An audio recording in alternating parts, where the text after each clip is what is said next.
Salut tout le monde, bonjour, j'espère que vous allez bien. Nouveau concept que j'ai décidé de faire, décréter tout de suite. En gros, maintenant, je vais faire des updates lecture, mais vous allez me voir dans différentes façons. En gros, à chaque fois que vous verrez un update, je serai peut-être pas habillée de la même façon, pas au même endroit, et ainsi de suite. Comme ça, vous aurez mon ressenti et ce que j'ai pensé à chaud, ce qui est beaucoup plus simple pour moi car je trouve ça beaucoup plus simple de donner mon ressenti maintenant qu'une semaine ou 15 jours plus tard. Et du coup, on va commencer pour ce premier update avec Perfect Obsession de Cara Solac, publié chez Addictive dans la collection Luve ou Luve dans la collection Addictive. Je sais pas trop. Voilà. Et en gros, dans cette histoire, vous allez suivre Stella. Stella est une jeune femme qui travaille dans l'édition, elle est éditrice, et elle a une vie assez tourmentée, une enfance assez compliquée. Elle a un meilleur ami qui s'appelle Alex, que j'adore, Judith, sa patronne, qui est un peu spéciale, et Eva, sa meilleure amie. Et du coup, un jour, Eva va lui dire oh, je me suis fiancée et tout. Et ce qui va se passer, c'est que en fait, le fiancé en question, c'est le mec avec qui Stella a couché la veille dans un bar. Voilà. Elle ne le savait pas, elle connaissait pas le fiancé. Et du coup, elle va coucher avec et sa meilleure amie Eva va le lendemain lui dire hey, tiens, je te présente mon fiancé. Et c'est le mec en question. Et elle a accepté sans connaître son fiancé, d'héberger du coup le futur mari de sa meilleure amie chez elle. Mais entre attirance sexuelle, connaissance et tout, c'est assez compliqué de pas résister, quoi, de pas continuer. Alors, entre culpabilité et autres, c'est vraiment chaud. Et en gros, à la fin, il y a écrit trahir de nouveau son ami, hors de question. Résister à Jonah, impossible. La cohabitation s'annonce d'autant plus compliquée que Stella se sent petit à petit manipulée. Mais par qui? Et pourquoi? Et surtout, dans quel camp se trouve Jonah? Et c'est ça, en fait. J'ai adoré la plume de l'autrice. Elle a vraiment une plume géniale, à la fois fluide, addictive, vraiment bien. Et du coup, on est un peu dans une romance. C'est une romance, clairement, mais une romance entre Stella et Jonah, et ce qui n'était pas prévu. Et à un moment, vous arrivez à un moment où vous avez genre, un gros retournement de situation. Excusez-moi, j'ai vu un truc affiché, je regardais, désolé. Un gros retournement de situation qui va vous faire genre, wow, c'est quoi? C'est quoi ce délire? Et du coup, je trouve qu'au début, c'est vraiment dur. Je me suis vraiment attachée à Stella car je suis un peu comme elle.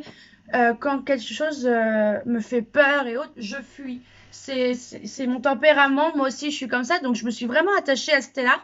Et Jonah, justement, au tout début, avant que ce gros boom arrive, je savais pas un peu quoi penser de lui. Je sais vraiment pas parce que il avait vraiment un caractère chaud, quoi. Vraiment un caractère. Je savais pas même pas comment décrire son caractère tellement qu'il était bizarre. Et du coup, quand ce gros retournement arrive, et ben au fur et à mesure, il y a des sentiments qui vont s'installer. Et c'est ça qui va vous faire tenir en haleine. Et je peux vous dire que là, au moment que je vous parle, j'ai encore cette boule d'émotion là.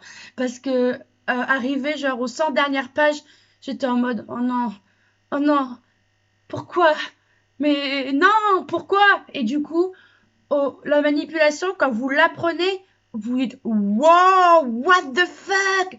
Vous y attendez pas. Je savais qu'il y avait une manipulation, voilà, mais j'aurais jamais cru que c'était quelque chose dans le genre. Excellente lecture, c'est pas un coup de cœur, j'ai vraiment passé un bon moment, mais pas de là à faire un coup de cœur absolu. Je ne mettrais, allez, 3,5 étoiles, personnellement, parce que c'est pas été un coup de cœur, ça a été une bonne lecture, mais malheureusement, je pense que ça aurait été. Il aurait pu avoir une meilleure note si j'avais pas laissé traîner en longueur. Et malheureusement, c'est un peu de ma faute. Mais j'avais pas le temps de lire en ce moment et je l'ai laissé traîner. Donc voilà. Mais je vous le recommande. Et si vous voulez, je vais vous lire un peu des avis. Vous savez, il y a toujours des avis derrière les livres addictifs. Alors, vous avez Romance Sister, où il y a l'intrigue est parfaite, menée jusqu'à une révélation tout en puissance. Tout à fait d'accord. Quand vous apprenez la révélation, vous vous y attendez pas. Hein.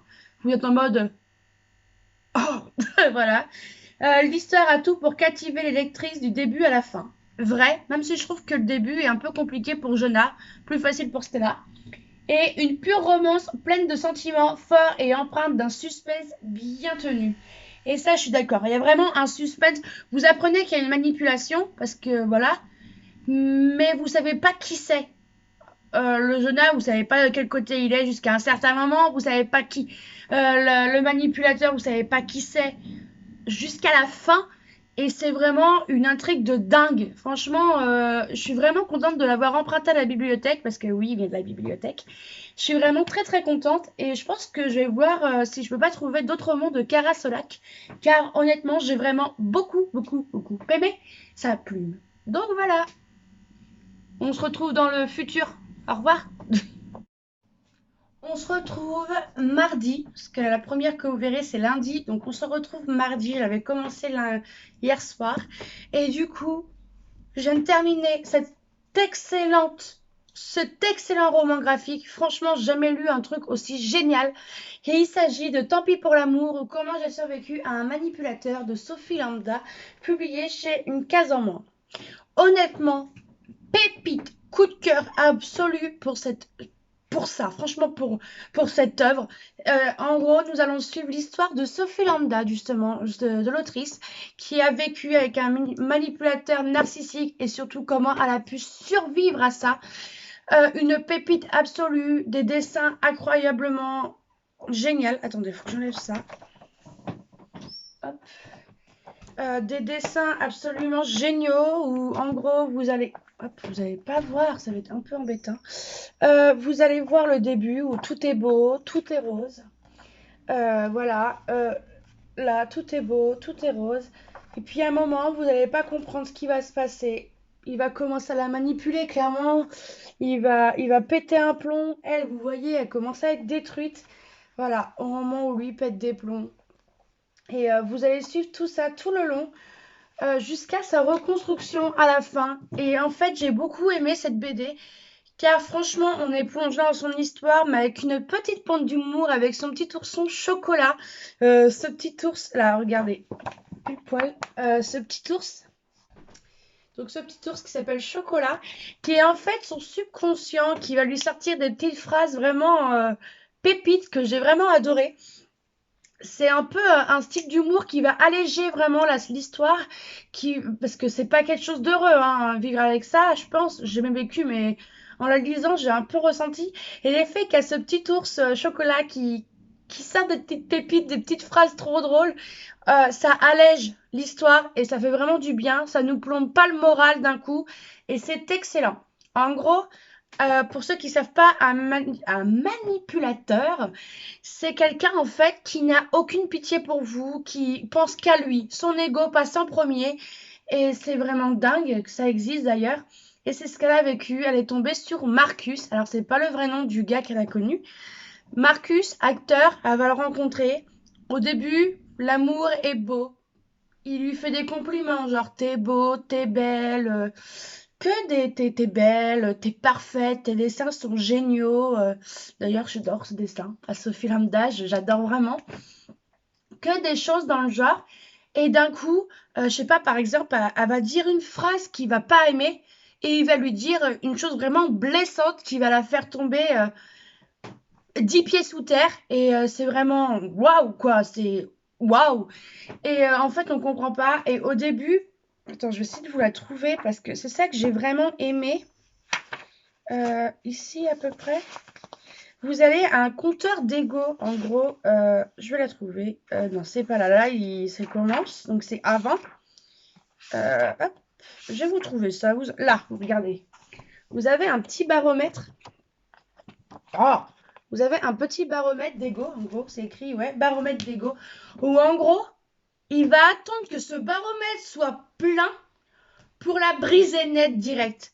Ce qui est vraiment choquant, dur. C'était vraiment incroyable.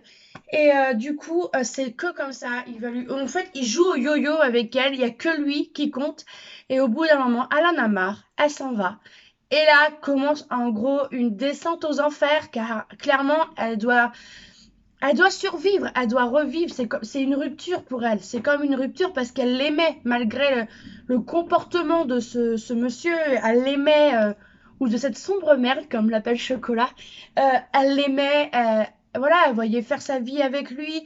Mais en fait, elle va en apprendre un peu plus sur les manipulateurs et elle va se rendre compte qu'en fait, bah, c'était un bel enfoiré. Parce que vu qu'il n'y a que lui qui compte, il va profiter des brèches de cette jeune femme, justement.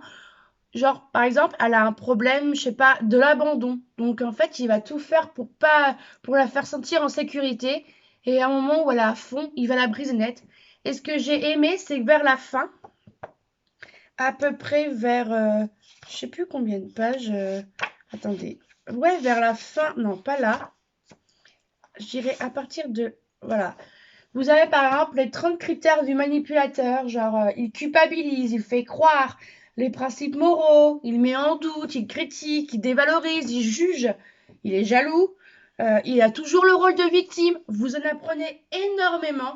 Et justement, à partir de là, donc à partir de la page, je vais vous le dire, 210 à peu près, elle vous explique tous les critères, tout comment commence un manipulateur, qu'est-ce que c'est qu'un manipulateur, quel style de manipulateur existe. Il y en a des tonnes d'ailleurs, j'ai appris énormément de choses, comment ça commence, comment ça se termine, comment se reconstruire, et c'est vraiment excellent. Et un autre truc vraiment coup de cœur aussi à la fin, c'est que vous avez ceci, ça s'appelle un violent maître.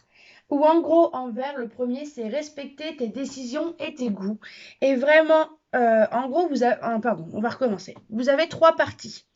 Vous avez profite, ta relation est saine quand quand il respecte tes décisions et tes coups, accepte tes amis et ta famille, a confiance en toi, est content que tu te sentes épanoui et s'assure de ton accord pour ce que vous faites ensemble.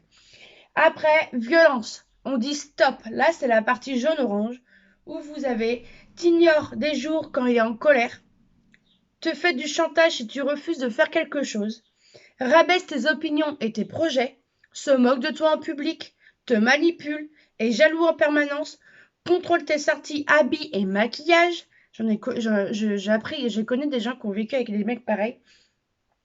Fouille tes textos, mails et applis. Insiste pour que tu envoies des photos intimes. Et pour donner, isole de ta famille et tes amis. Ici, c'est juste violence, on dit stop. Dites-vous que rien que ça, pour moi, c'est violent.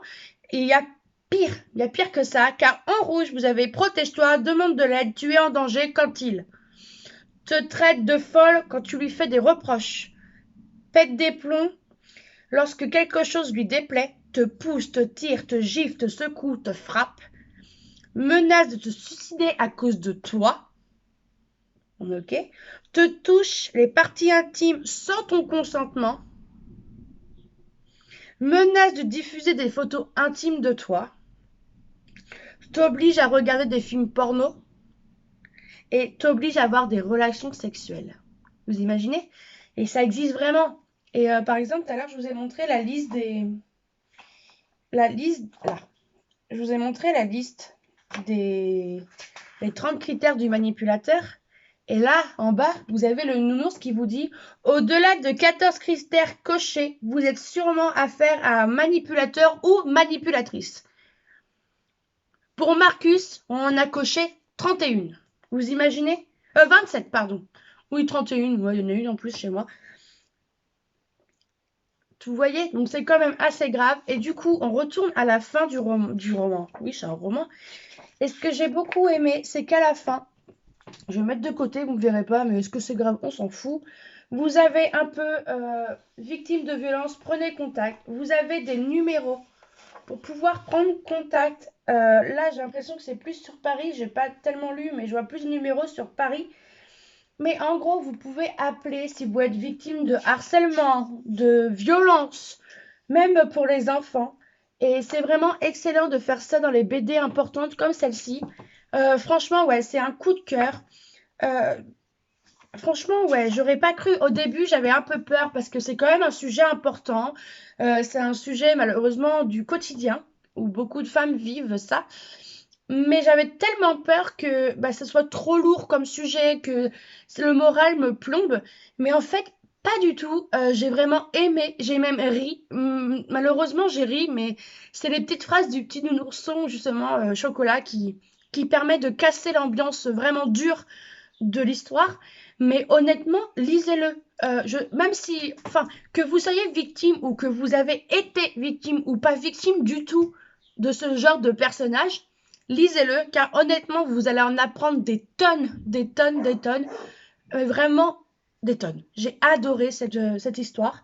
Je vous la recommande et je vais m'arrêter là parce que je pourrais en parler pendant des heures, que ça soit de la plume, que ça soit du coup de crayon de l'autrice. Franchement, j'adore vraiment ces dessins, ces petits dessins où, en gros, un peu chaque couleur a une émotion et j'aime vraiment beaucoup.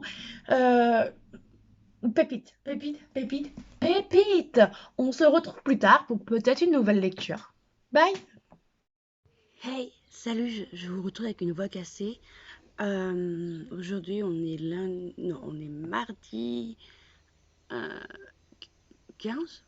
Oui, on est le 15 et on se retrouve pour encore, une nouvelle lecture terminée. Et il s'agit de Styx Rider de Calypso Cadin, publié chez Hugo Roman. Je l'ai fini, en fait, je l'ai lu, il n'était pas prévu, je l'ai acheté. Je l'ai acheté parce que je suis en plein challenge divergente sur Instagram, organisé par Eléa ou Elena, Eléa, je sais plus comment ça se dit. Euh, c'est live, oui, je mettrai le lien en bas. Ce sera plus simple que de me prendre la tête. Et du coup, c'était déjà pas prévu. Et du coup, dans ce challenge-là, il y avait une lecture imposée par la chef et elle nous a imposé Styx Rider, du coup, le tome 1, La colère d'Hadès. Et honnêtement, j'étais pas prévu de l'acheter et je me demande bien pourquoi, parce qu'honnêtement, j'ai adoré. En gros, dans cette histoire, nous allons suivre H. H est vraiment rongé par la colère car il y a 10 ans, il s'est fait complètement larguer devant l'hôtel au mariage, de son mariage et voilà, il l'a très mal pris. Et du coup, il va être en colère comme il n'y a pas, jusqu'au jour où Eden, une jeune petite fleuriste qui débarque de Los Angeles, va débarquer et carrément détruire ses barrières de colère, qui va réussir à l'attendrir, à le calmer. Et du coup, c'est cette petite romance qui est adorable. Il y a tout ce côté biker, c'est la première fois que je dis un roman sur les bikers, et il y a tout ce côté biker, loyauté, solidarité, famille, qui est très intéressante. Tous les côtés où, bien sûr, les bikers, ils ont leur mode de vie, qui n'est pas obligatoirement la même que nôtre, les nôtres, clairement. C'était vraiment très très intéressant, j'ai bien aimé. J'ai aimé le côté mythologie. J'ai appris des choses sur la mythologie, par exemple le Styx. Je savais pas ce que c'était et j'en ai appris à pas mal. Ça sur Hadès, Perséphone. Franchement, c'était vraiment très intéressant. J'aime bien lire des romances comme ça où vous savez, vous avez passé un beau moment, mais en même temps, vous apprenez pas mal de choses et c'est vraiment très intéressant.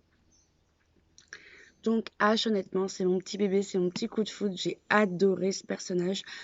Il est à la fois touchant, drôle, attachant, tout ce que vous voulez. Il est adorable. Même quand il a des problèmes de colère, qu'il a des sautes d'humeur, vous avez juste envie de le prendre et de le câliner comme ça et tout.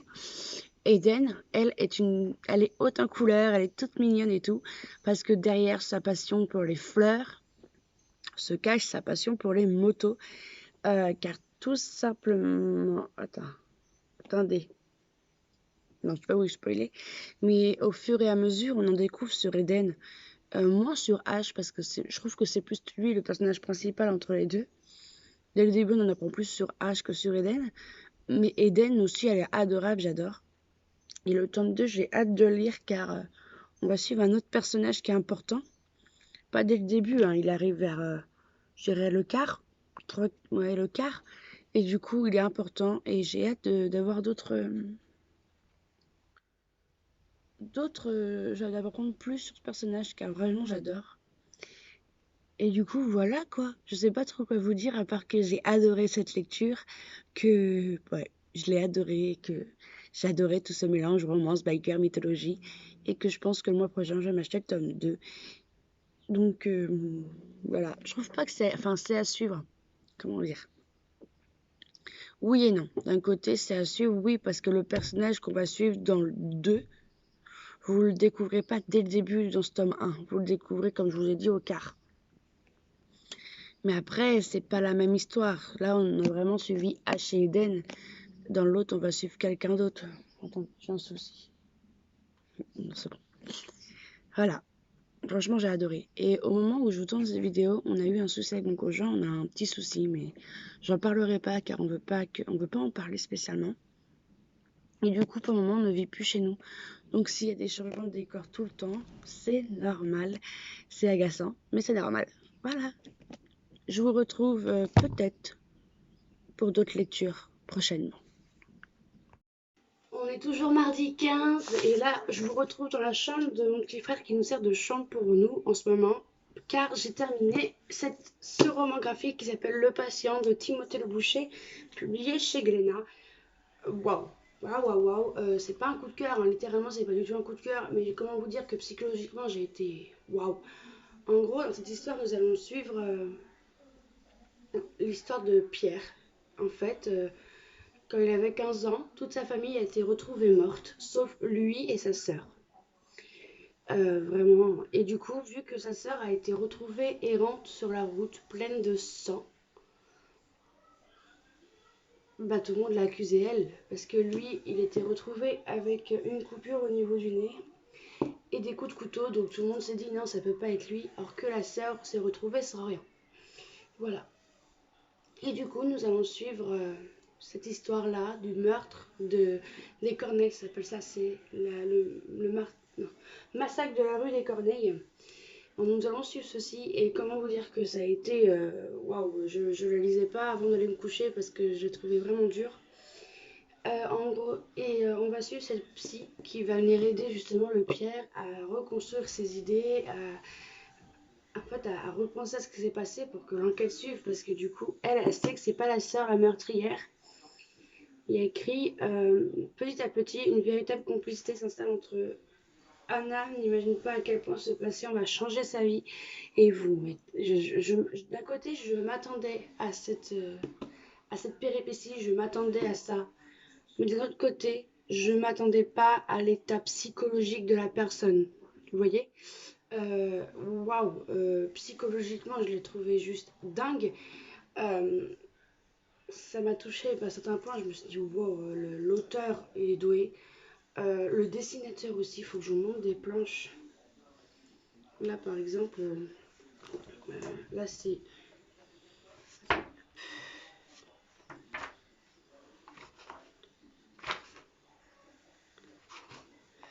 Hop, je vais vous montrer des planches. Genre, par exemple, la rencontre entre la psy et Pierre. C'est magnifique, hein, vraiment très très beau. Au moment où Pierre va raconter un peu son histoire, dire ce qu'il a vu et tout pendant le meurtre, c'est vraiment dingue. La psy est vraiment très très forte, rien à dire. J'adore la couverture, je la trouve belle. Le seul point négatif, c'est la fin. Je suis vraiment déçue par la fin. Je voulais des explications sur. Enfin, on a une explication, mais comment dire, j'en voulais plus. Genre, mais pourquoi en fait? Pourquoi la famille? Pourquoi eux? Pourquoi? Voilà. Et j'ai pas eu ces explications et ça m'a laissé sur ma faim. Et je sais que voilà, la personne va avoir elle a des problèmes psychologiques. Voilà. Je vais pas vous dire qui c'est, autrement je vais vous spoiler le truc. Mais le souci, c'est que je suis déçue par la fin parce que moi, je voulais des explications. Mais j'ai quand même adoré ma lecture. Et du coup, dans la même collection, j'ai vu qu'il y avait un autre livre qui s'appelle Ces jours qui disparaissent. Pareil, de Timothée Le Boucher. Je ne connais pas du tout Timothée Le Boucher. Il y a écrit après le très remarqué Ces jours qui disparaissent, Timothée Le Boucher revient avec un thriller psychologique, prenant et surprenant, laissant entrevoir quelques-uns des thèmes de prédilection de l'auteur, le rapport à l'autre, la notion du temps et l'identité de la mémoire. Et honnêtement, ouais, c'est exactement ça, c'est dingue, c'est absolument dingue, excellent. Franchement, c'est la première fois que je lis un thriller en BD, psychologique BD même, et c'est vraiment excellent, je vous la recommande. Euh, Honnêtement, je dirais pas à lire avant d'aller se coucher parce que j'ai commencé avant de dormir et j'ai très mal dormi, mais là en journée c'est pas mal.